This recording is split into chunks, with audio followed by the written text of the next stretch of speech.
Des fois, je me dis je vais me réveiller, mais en fait, je me réveille toujours avec la tête déformée, avec ces migraines, avec cet œil flou. Ça reste dur à porter en fait. J'ai eu un trauma crânien dû à un tir de flashball et du coup, j'ai une partie du crâne en moins.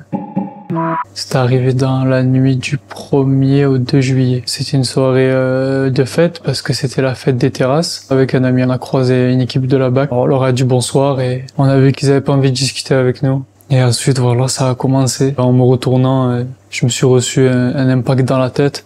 Au début, je savais pas bien ce que c'était. Je suis tombé au sol. Quand j'ai voulu me relever, en fait, on m'a attrapé et on m'a traîné dans un petit coin où il faisait tout noir. Et ensuite de là, on a commencé à me frapper. Il y en a un qui était allongé sur moi, donc je pouvais pas bouger. Et il y en a qui m'ont frappé avec les poings, d'autres m'ont frappé avec les matraques. Je me suis fait casser la mâchoire. À aucun moment on m'a demandé mes papiers. À aucun moment on m'a demandé ce que je faisais là. J'essayais de leur dire qu'ils peuvent me fouiller quand je suis au sol, que j'ai rien de dangereux, mais ils voulaient rien savoir. Ils se sont arrêtés d'un coup sans raison particulière. Ils m'ont laissé par terre. J'ai juste cherché à courir vers la lumière. Et justement, quand je vois une lumière, c'était la lumière d'une alimentation de nuit. J'ai voulu me toucher la tête, mais quand j'ai voulu me toucher la tête, j'ai pas senti mon crâne. J'ai senti quelque chose qui prenait toute ma main, quelque chose de rond. Je devais avoir des résidus de flashball, j'imagine. De là, en fait, petit à petit, je montais en pression. Je commençais à faire une crise de panique. Je sentais plus mon corps. J'ai commencé malheureusement à vomir. J'ai commencé à me pisser dessus. Et ensuite, voilà, je sais que dès qu'ils m'ont mis dans la voiture, de là, je me souviens pas qu'il ait démarré. Je me souviens pas être arrivé à l'hôpital. J'ai été dans le coma du soir jusqu'au lendemain, 17-18 heures. J'étais opéré de la tête.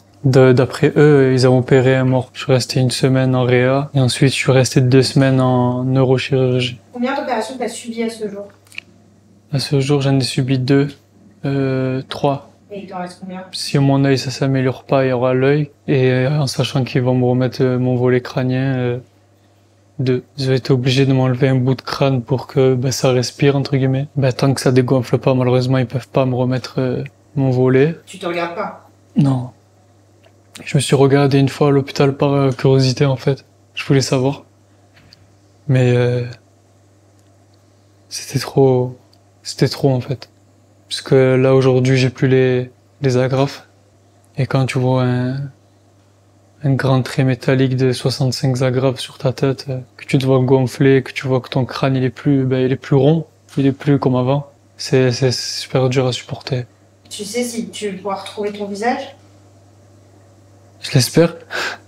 Honnêtement, j'espère de tout cœur parce que ça m'inquiète. Qu'est-ce qui a changé chez toi physiquement? Physiquement, ma tête, le fait que je vois pas, parce que ça reste très perturbant, très fatigant aussi. J'ai perdu, je crois, presque 10 kilos. Je parle doucement, je parle lentement, je me déplace très lentement. Avant, j'étais un peu une pile. Je dois rester des fois souvent dans le noir, avec aucun son, aucune lumière. Parce que j'ai des migraines qui s'arrêtent pas. Je dois marcher avec un casque pour me protéger au cas où si je viens à tomber. Ça me protégera justement la partie du crâne où il y a plus de dur. Je me dis que ça va bien. Après voilà, je suis pas mal entouré de ma famille, de mes amis, de mes proches. Mais voilà, c'est toujours pareil quand ils sont plus là et que je suis seul dans ma chambre, que tu restes alité toute la journée, que t'as 1 million de questions qui se posent. Pourquoi moi? Et ça fait beaucoup de mal. Et après, je suis honnête que j'ai une partie de moi qui croit toujours pas. Quand j'entends que, il y a mon visage à la télé, dans les journaux, que j'entends qu'on parle de moi, malheureusement, je sais que j'aurai plus la même vie qu'avant. Ma vie d'avant, elle était bien. Je peux te dire que ça, qu'elle était bien par rapport à celle-ci. Comment tu l'expliques le geste des policiers? Je suis honnête avec vous, je pourrais pas l'expliquer. J'espère pas garder une réticence vis-à-vis de ça. Parce que c'est comme dans tout, il y a des gentils, il y a des méchants partout, donc c'est important de pas faire un blocage, de pas faire une généralité. Est-ce que tu as reçu des excuses de la part de quelqu'un? Non. Membre du gouvernement? Non. Personne n'a pris contact avec toi? Personne. Qu'est-ce qu'on peut te souhaiter? De redevenir comme avant. De retrouver ma vie d'avant. Ça serait bien.